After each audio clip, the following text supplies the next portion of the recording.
ये वो सिस्ट होते हैं जिनमें चेंज आ रही होती है, जिनमें साइज में या उनके कंटेंट में सिंपल पानी के अलावा कुछ नजर आ रहा होता है। ये वो सिस्ट होते हैं जिनको सर्जरी की जरूरत होती है।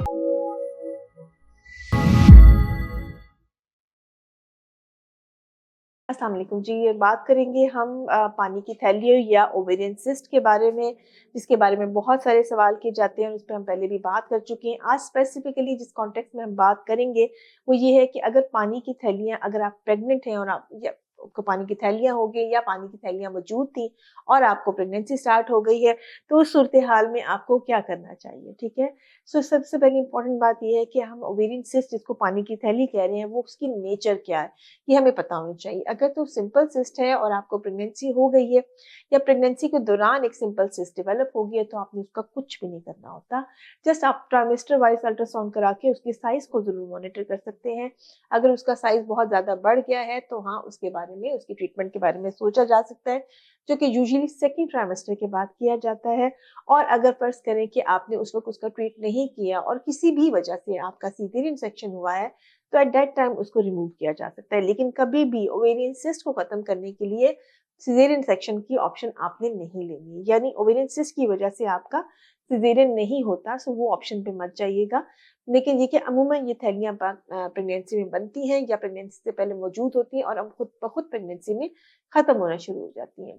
सिमिलरली एक पानी की थैली वो होती है जिसे हम एंडोमेट्रियोसिस कहते हैं। एक्चुअली इतना पानी की थैली नहीं होती है, रादर देन खून की थैली होती है, लेकिन उसको अमूमन लोग ओवेरियन सिस्ट में ही डाल देते हैं। अगर आप उसके साथ प्रेग्नेंट हो गए फिर तो बिल्कुल भी परेशान होने की जरूरत नहीं है, चूंकि एंडोमेट्रियोसिस के सिस्ट प्रेगनेंसी के साथ खुद ब खुद खत्म हो जाते हैं प्रेगनेंसी के हार्मोन्स की वजह से।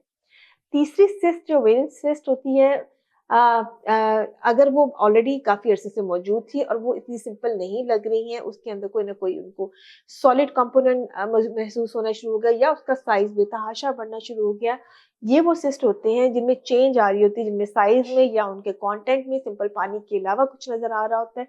ये वो सिस्ट होते हैं जिनको सर्जरी की जरूरत होती है। फर्स्ट ट्राइमेस्टर में कभी भी हम सिस्ट के लिए सर्जरी नहीं करते हैं, क्योंकि कभी कभी ये प्रेगनेंसी सपोर्टिंग सिस्ट भी होते हैं जिनको हम ल्यूटियल सिस्ट कहते हैं।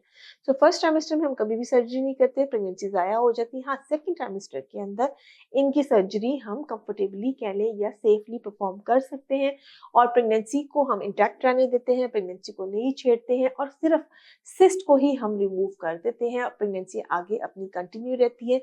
इसका later on normal delivery caesarean से भी कोई ताल्लुक नहीं है। ये सिस्ट अकेला इंडिपेंडेंटली एग्जिस्ट कर रहे होते हैं जिनका ट्रीटमेंट सेकेंड ट्राइमेस्टर और बियॉन्ड दिया जा सकता है। सो बेसिकली फर्स्ट ट्राइमेस्टर में कभी भी सिस्ट के लिए आपने सर्जरी नहीं करवानी। सेकेंड ट्राइमेस्टर में भी जहां जरूरत हो वहां पे ही सर्जरी करवाई जाती है। अदरवाइज को मेडिकल ट्रीटमेंट प्रेगनेंसी में इसका मौजूद नहीं है। सो अगर आपको पानी की थैली थी यानी सिंपल ओवेरियन सिस्ट था, फिर तो कोई वरी करने वाली बात नहीं। लेकिन अगर वो सिस्ट को इतना सादा नहीं था या उसमें कोई चेंज बहुत रैपिडली आती है, ये वो सिस्ट होते हैं जिनका प्रेगनेंसी में ट्रीटमेंट रिकमेंडेड है। बहुत सारा ख्याल रखिएगा, दुआओं में याद रखिएगा।